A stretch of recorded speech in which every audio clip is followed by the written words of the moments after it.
Tonight, the hunt for the world's missing ape men.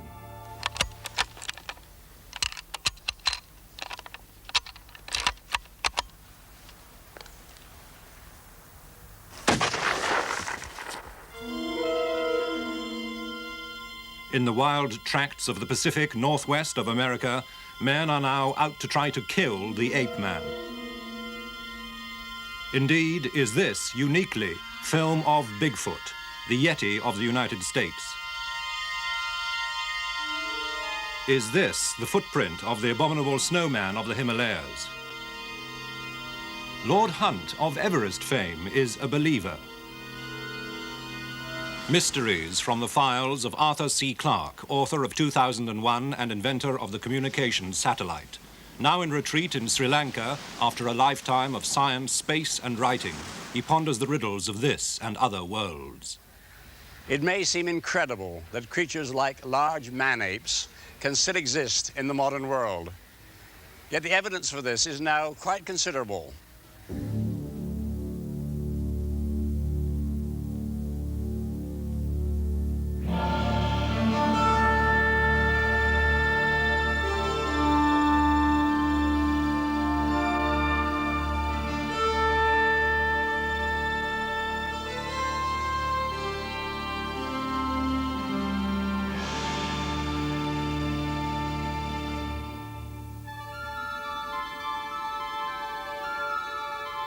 It's in the high valleys around Mount Everest that the Yeti, the abominable snowman of the Himalayas, seems most vivid.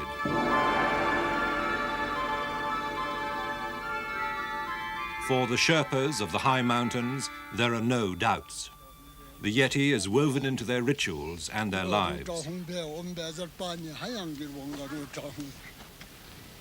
Kunjo Chumbi is the headman of the Kumjong village. He has seen the Yeti.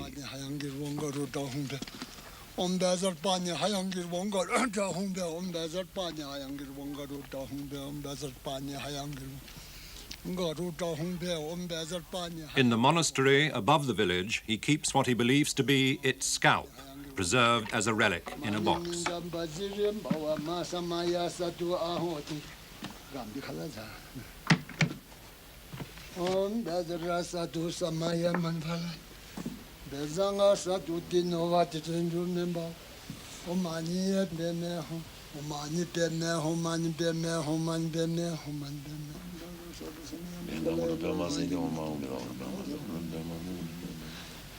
With some assurance, he imitates the Yeti's cry.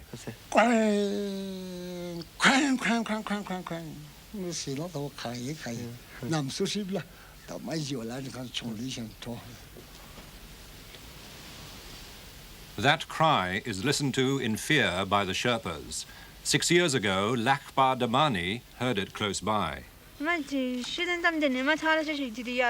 Yeti came and attacked me and threw me in the river. His face was very black and he looked like a very old man. I was unconscious for a couple of hours.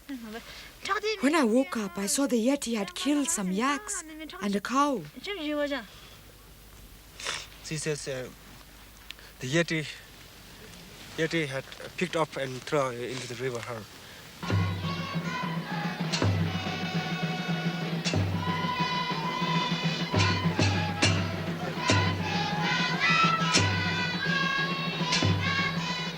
The Yeti looms throughout the myths and legends of the Nepalese people. Desmond Doig, with Sir Edmund Hillary, led the biggest expedition to hunt for the Yeti. He found that the Sherpas had the most precise physical description of the creature. To the Sherpas, he's got a conical scalp, rather pointed ears, splayed nose, he's shaggy, he's bald around the chest and his tummy, and has a fairly human face. He's very nasty tempered, very, very nasty indeed, and is known to rip people apart if he gets a chance. Doig's expedition wrote off the Yeti, wrongly he now feels, as an Oriental fantasy. I'm afraid our expedition was a great gaudy mess. Any self-respecting Yeti would have kept way, way away from us. We had 600 coolies. We had about 200 Sherpas, and there were about 40 of us in the most beautifully designed and colored anoraks. Our tents were all vividly colored. We smelt different, we looked different, we behaved differently to the local people, and the smells of our cooking must have horrified everything within smelling distance. Well, the hard, rather soulless results of the expedition was that the Yeti didn't exist. Other expeditions have also failed to snare the abominable snowman. But for 50 years now, Westerners have continually been coming back with new testimony. Emil Wick is one of the world's most experienced mountain flyers.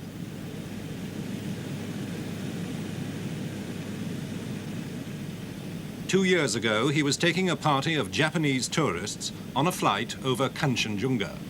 I saw on one of the hills some tracks I have never seen before in my life, really. So I went closer with the plane. I was watching. Are there some paper? Are there some empty tins, cigarettes, whatever? But it was absolutely clear. Only the prints were there. And from there, 4 of these tracks went to the Chamlang side, to the north. And I wanted to follow also, but the lady which was sitting on my right seat said, "Captain, very sorry for that, but we paid the Kanchenjunga flight and not the pleasure flight for you." In 1951, photographs of footprints were taken on the borders of Tibet by the late Eric Shipton and Dr. Michael Ward. There was no doubt about it. They were unlike anything that either Eric Shipton or I had ever seen or even imagined before. They were very clearly etched in the snow. The snow was about, I suppose, 3 inches deep on top of hard ice. And you can see that there are 5 toes definitely outlined. The big toe here, second there, third there, fourth there, and you can see a small toe there. You can see that the actual track itself is very, very clear cut. And you can also see that over here at the heel is obviously a place where there has been a lot of weight there. And I suggest that probably what happened was that the animal put down its heel there and walked. The dimensions of the print are approximately 12 inches long and probably something of the order of 5 to 6 inches wide. I don't think there's any possibility of there being distortions of other animals' tracks at all. The various ideas have been put forward that this one, for instance, might have been the imprint of 2 feet, one on top of the other, but I just don't think that's on at all. I just don't think that's possible. This print was photographed in the Dudkosi Valley in 1978 by the leader of the team which first conquered Everest, Lord Hunt. The creature had broken through some pretty heavy crust on the snow. It was deep snow on a rather steep little slope. And the creature was a heavy one because he'd broken through hard crust on which, as far as we were concerned, we could walk around without making any impression through the snow at all. You could see through the snow, in the soft snow underneath the crust, the toe impressions. I don't think they were bear tracks because the Sherpas, whenever I've talked to them about this, and in fact when I've been with Sherpas seeing tracks, they have been quite emphatic that these are not bears, that they are Yeti. In pictures taken by a French Jesuit priest, Abbé Bourdet, the toes again show very clearly. Ce n'est certainement pas un singe. Ce n'est pas un ours non plus. It is certainly not an ape, nor a bear, because a bear has claws, and this creature has not. So I think it is a special kind of animal that we don't really know anything about because we don't have an exact description. But I have spoken about it to some paleontologists, and they are rather inclined to believe that we are dealing with an animal from the pre-human era, that is to say, one of our distant ancestors. The Outward Bound School at Ullswater is run by Squadron Leader Lester Davis, Royal Air Force. That's great. That's lovely. Good, that's well done. He was on the 1959 RAF expedition to the Kulti Valley when he too came across tracks in the snow. It sunk in about 5 inches. I, with cine cameras and things, was weighing about 12.5 stone and only went in about 1.5 inches. I thought, well, this thing is huge. The snow had been undercut by this fast glacial stream and I fell in. And I had held my camera above my head because it came up to my armpits before my feet touched the bottom. Well, it was icy cold and I scrambled out and just beside these footprints, and immediately we suddenly realized this animal, or Yeti or whatever, it had just stepped out with using only its 2 hind legs. And the chaps at the British Museum, they said this establishes its height is about 8 foot and its weight is about 60 stone. Sightings of the Yeti by Westerners are rare, but in 1970 the English climber Don Willans was on his way to the conquest of one of the world's toughest mountains. Annapurna by the south face. I heard what sounded like bird cries from at the back of me, and I looked at the Sherpa and he said, "Yeti coming, Saab." So I whipped round and looked up the mountain and I saw 2 black crows flying away and a black shape drop behind the ridge. Well, my first thoughts were, Christ, what do I do now? Grab the ice axe or what? What he did do was photograph the tracks. Next night it reappeared and he was watching it again. And then quite suddenly it was almost as if it realised that it was being watched, so to speak. Quite suddenly it shot across the whole slope of the mountain. It must have travelled half a mile in a diagonal line downwards, and it was obviously heading towards a rocky cliff or some rocky outcrop there. And it disappeared into the shadow by the rocks, and that was the last I actually ever saw of it. So how strong is the evidence? It is not beyond the bounds of possibility that a creature like the Yeti does exist in some remote parts of the world. I personally now stick my neck out and say I'm a firm believer in the Yeti. I think it's a very strong case to answer. Having eliminated bears in my own mind, I can find no other explanation but that there is an unidentified creature still to be discovered. It's noticeable that the hard evidence comes from Western visitors and consists mostly of photographs of footprints, which vary considerably. However, we do know that melting snow can play strange tricks. As for the Sherpas, their stories of the Yeti seem inextricably bound up with their religion, and it's hard to separate myth from reality. In America, however, the evidence for Bigfoot is much more straightforward.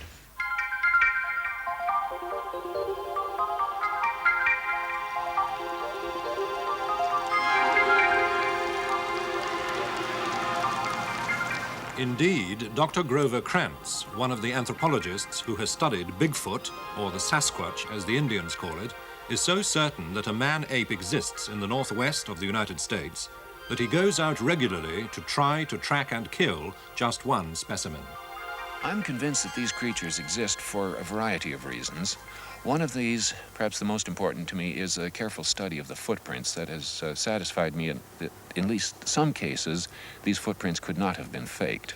But more than that, there are sightings by reputable citizens, some by disreputable citizens, but the number of good sightings that seem to be unshakable is now numbering in the many hundreds that I am personally aware of, and they probably number in the thousands at least. The number of Sasquatch is very difficult to estimate, of course, but within the northwestern part of the United States, I would be inclined to estimate in the vicinity of 200, with perhaps at least an equal number in the adjacent parts of western Canada. If there were fewer than that, then it does not seem to be a viable breeding population. Any more than that, I would think they'd be seen more often.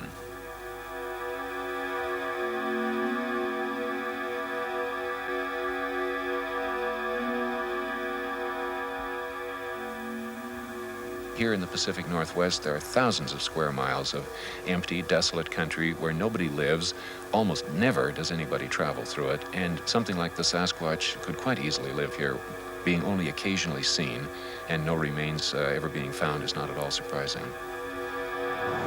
The sightings of Bigfoot spread right across the northwest United States. This is Washington State. Sergeant Larry Gamache was driving home one night with his family and sister-in-law Kathy. I noticed quite a distance ahead of me an object move out of the dense forest towards the clearing between the forest and the highway. And I started to slow then, and as I got a little bit closer, I noticed it was walking very much like a human.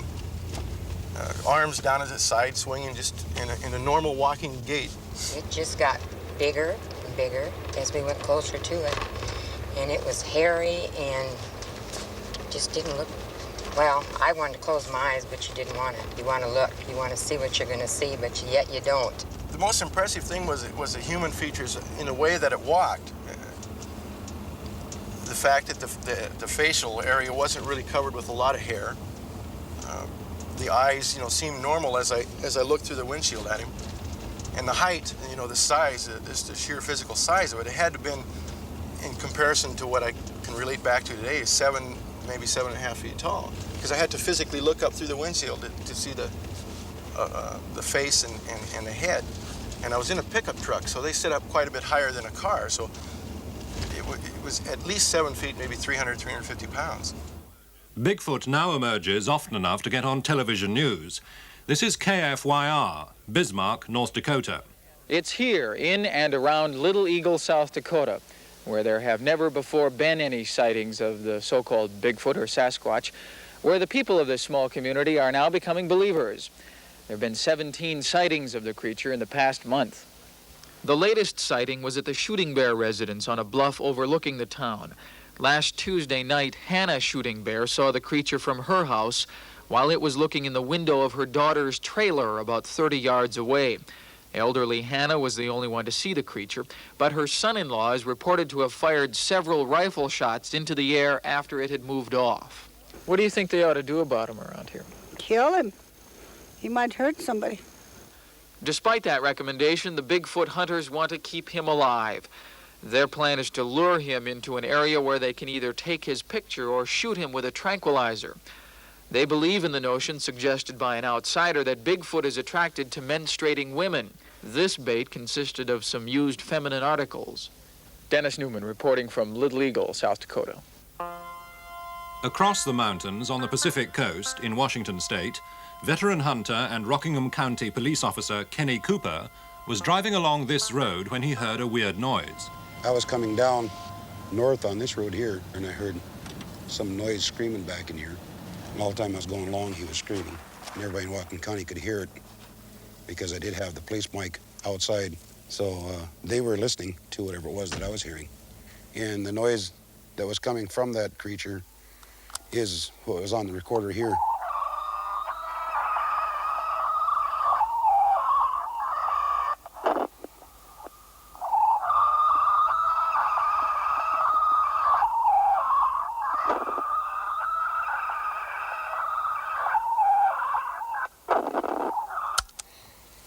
We took that recording, we sent it into the lab to have it analyzed, and it came back that there's no metallic noises in the recording, indicating that it wasn't made by some kind of a machine. And they said there's no voice, no human has vocal cords enough to throw the high pitches and the low pitches at the same time that was coming from that. But it was Bob Gimlin and his friend Roger Patterson out trekking at Bluff Creek in Northern California who were the ones to suddenly find a large hairy creature appear in front of them when they actually had a loaded cine camera with them. We came around a bend in the creek, and there stood a big, hairy, human-like creature. It appeared to be between 6 and 7 feet tall. The creature looked at us for a few seconds, turned and walked slowly away. And it was kind of in a loamy type soil, left good footprints. It walked directly away from us at just a slow stroll, just like a man would be walking away from something downtown. It never did break into a run. Well, the animal appeared to be a female due to the fact that it appeared to have mammary glands. And the thing walked very agile, very fluently, and it had huge, bulky muscles. An overall description, it looked like a huge, hairy human being.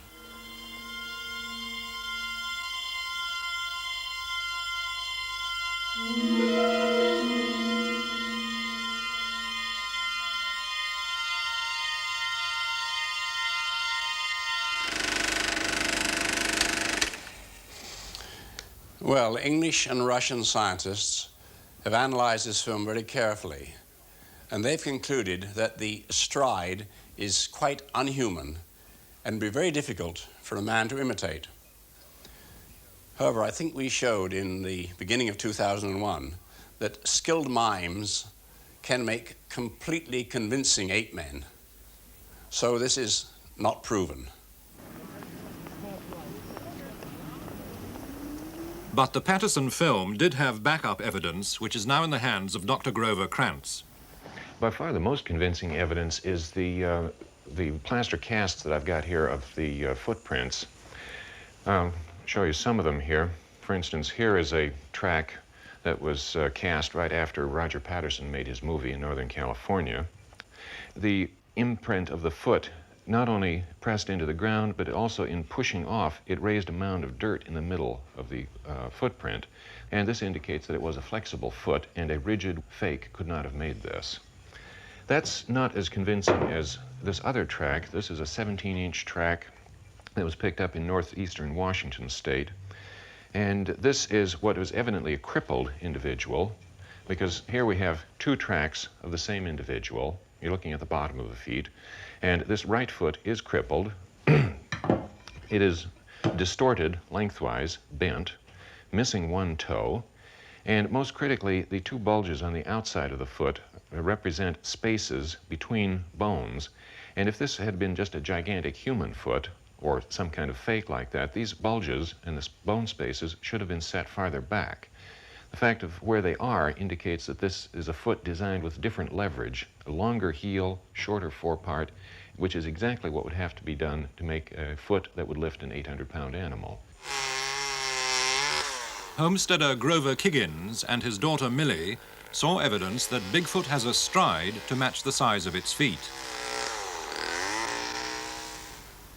They were out near their farm in Oregon when they saw some tracks. We measured them. Dad had his rule. We measured them when we went up. He stepped 67.5 inches, which is a long step. And then when he went down, he came down the road, and when he stopped at the edge of the road, he went off the road into the timber, down into the rough brush and timber. He stepped 7 feet when he stepped down in there. And I followed him for a little ways down in there, but I decided I didn't want to go down in there and see what made those tracks. And in one place, he come to a fence, about a 4-foot barbed wire fence. He just stepped over that like it wasn't there. I had to crawl through or under. I think Bigfoot is an animal that we already know from the fossil record. I'll show you a specimen here. This is a cast of the lower jaw of what we call the Gigantopithecus. This lived in China about 500,000 to 1 million years ago. I'd like to compare this with the gorilla. This is a cast of a gorilla's skull, so you can see the size of this thing. This was an animal that probably weighed about 400 pounds in the wild. And just looking at the lower jaw alone, what's perhaps most interesting is from the underside of the jaw, there is a difference. In the gorilla, the two sides of the jaw spread only modestly as you go back because the gorilla's neck is so far behind the lower jaw.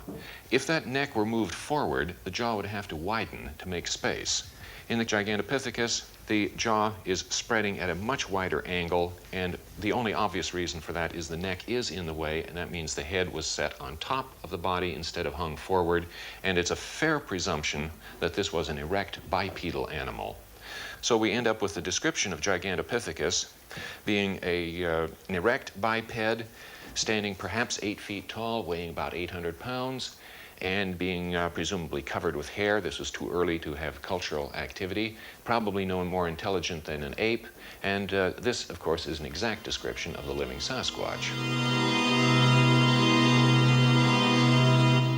Personally, I'd be less skeptical of ape men if there weren't so many of them. It's hard to believe that something like Bigfoot could remain undetected in America. If anyone gave me $100 to bet on it, well, I'd put 40 on the Yeti, 10 on Bigfoot, and I'd keep the 50 for myself.